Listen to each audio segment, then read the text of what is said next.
Imagine standing on the shore of an infinite ocean, looking out at the horizon. In the face of that vast, endless blue, doesn't a human being feel incredibly small?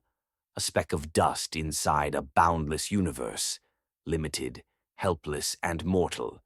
But when you crack open the door of Islamic metaphysics, this equation changes completely. There, man is not just a tiny fragment inside the universe. He is the very reason for the universe's existence.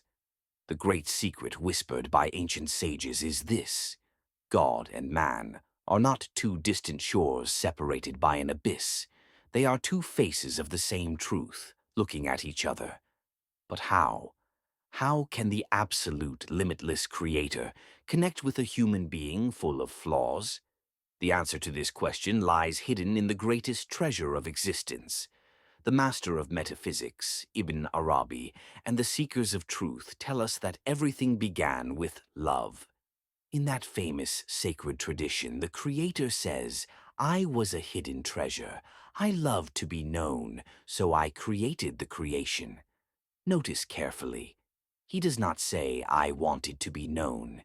He says, "I loved to be known." At the foundation of existence, there is not a need, but a pure, unadulterated love.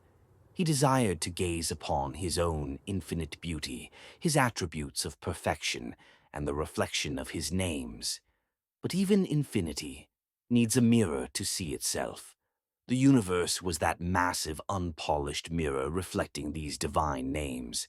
The mountains reflected his majesty, the flowers his grace, the storms his power. But something was missing. The universe showed these names in fragments. The mirror lacked a soul. It lacked a focal point. The flawless polish that would reflect the Creator completely was missing. And this is where man enters the stage. Man is not an ordinary creature. Man is the microcosm, the universe in miniature. Whatever exists in the great cosmos, from galaxies to atoms, is folded and wrapped within the human being. When it is said that God created Adam in his own image, it does not mean a physical resemblance. It means the potential to carry all of God's attributes: life, knowledge, will, power, and speech. While angels reflect only specific attributes, man is the only being that encompasses all of his names. Think of it this way. A painter creates his greatest masterpiece, and in the very center of that painting, he draws an eye. That eye is the only point that can see the painting, understand it, and admire it. The universe is that painting, and man is the seeing eye of that painting. As Ibn Arabi said, man is the pupil of the eye, in the mirror of existence. God looks at the world through man and is known through man. But here lies a tragic veil.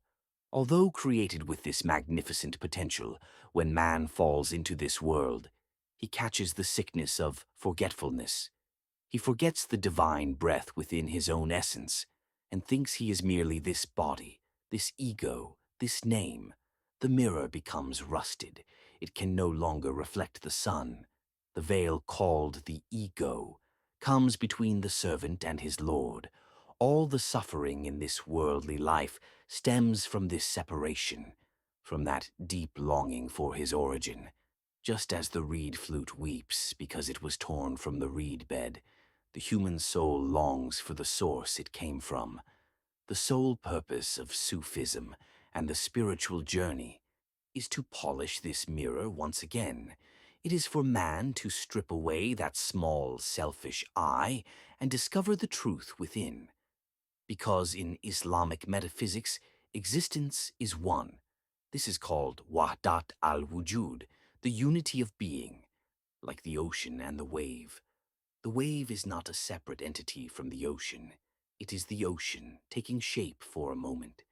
We are the waves on that infinite sea of existence. Thinking we are separate from the sea is merely an optical illusion. Throughout history, those who cried out, "I am the truth," did not declare themselves to be God. They lifted the veil of self and proclaimed that it was not them speaking, but the truth itself speaking through them. They saw clearly that the lover is him, and the beloved is him, the seeker is him, and the sought is him. So, what is a human being? Man is the bridge between God and the universe. Man is the manifestation of the infinite within the finite. And man is the witness of the truth on earth. The journey is not outward to far-off places, but inward to the deepest core, because he is closer to you than your jugular vein. When you clean the mirror, the face you see across from you will not be a stranger's face. In that moment you will understand you are his secret, and he is your reality.